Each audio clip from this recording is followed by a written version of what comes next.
Restoring Men and History. Now, men need meaning in their life, I believe. Man's Search for Meaning by Viktor Frankl is a fantastic book. Psychology Today, Neil Burton writes an article here we're going to run through for you men because the book is phenomenal. And there's some good points in this for you to take away. Of course, Viktor Frankl wrote about his trials in a concentration camp during World War II. Interesting enough, and here's what the article says, he found what out? That those who survived longest in the concentration camps were not those who were physically strong, but those who retained a sense of control over their environment. Here's a quote from the article. We who lived in concentration camps can remember the men who walked through the huts comforting others, giving away their last piece of bread. And I remember reading this when I read the book, how powerful this was and what meaning it had. They may have been few in number, but they offer sufficient proof that everything can be taken from a man but one thing. The last of human freedoms, to choose one's own attitude in any given set of circumstances, to choose one's own way. Now that's from the book. It's a great quote. So here's what you're going through, what you're going through out there, whether you're depressed or sad or whatever you're going through. Your life has a meaning, a purpose, if you can find it. And it doesn't have to be complicated. Now, he watched in the concentration camp and watched people, and he found out that meaning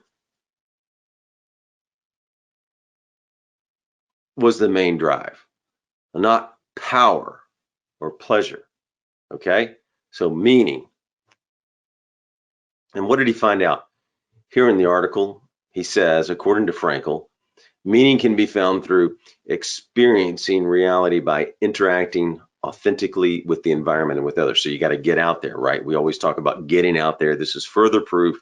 And with others, you need what? Friendships, groups to interact with, to do things with. You got to be with people. Can't be isolated, atomized, and alone. We talk about that a lot, right? 2, giving something back to the world through creativity and self-expression. So how do you do that? How do you express yourself? Well, to express yourself, you probably have to have friends or do art or something. And then you want to give something back to the world, give something back to people. Remember the earlier story, the quote? So you can just do little things, or so it doesn't always have to be huge. You can do small or little. But giving something back to the world through creativity and expression. So you want to write a book, I don't know, write a paper, just say something to a person down the street, have a good day.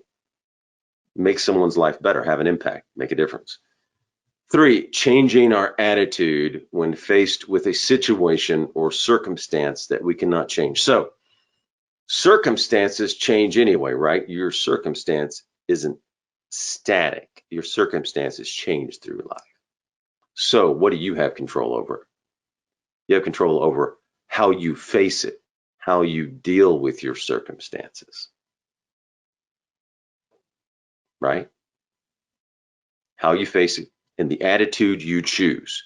So as a man, you can choose that those set of circumstances is not going to affect you. That you're going to choose to have an impact and make a difference through those circumstances anyway, that your life is going to have meaning anyway. So now at the end of the article, there's some good quotes I thought were kind of good. So we'll go through a little bit. Number 1, top 10 Viktor Frankl questions from this article, Psychology Today. Our greatest freedom is the freedom to choose our attitude, Viktor Frankl. That's a great one, right? And that's true, right? Your greatest freedom, every day, you have the ability in the morning, in the afternoon, in the evening to choose your attitude.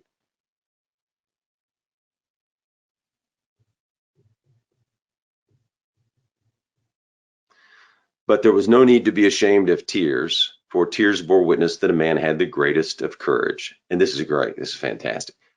The courage to suffer. And as men, we need to learn how to suffer right, because we are going to suffer at some point, and you know it's coming. So you can be courageous in your suffering.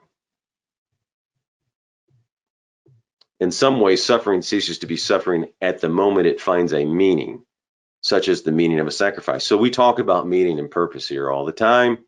You need to have a meaning and a purpose. What is that? You have a purpose and meaning. You can go through obstacles, adversity, bad circumstances much easier, right? Much easier. The meaning of life is to give life meaning, okay?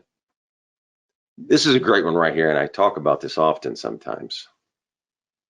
Those who have a why to live can bear almost any how. That's fantastic, isn't it? I mean, if you have a why you're doing something, why you're climbing that mountain, why you're making 500 calls a week, cold calls, and people are hanging up on you, but what's the why behind it? Well, if the why behind it is big enough, you're going to do it. If you think by making 500 calls a week and people yelling at you and screaming at you, but at the end that's going to meet your goal, you're going to be able to go through that because you have a big why. The why behind the 500 calls a week is you want to build a new large house for your family, and those 500 calls will get you there. Or you want to build a new business that can have an impact on millions of people, and those 500 calls a week will get you there, right? That's a big why. What's the why? Figure out the why to your goals and purpose. For the world is in a bad state, but everything will become still worse. And this is a good one, unless each of us does his best. So you want to do your best and you want to reach your potential. Otherwise, your talents aren't being used for the world. And it will become worse if you're not using your potential and you're not using your talents.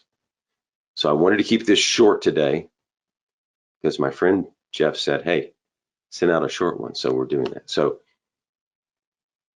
move forward and reflect on this. Thank you.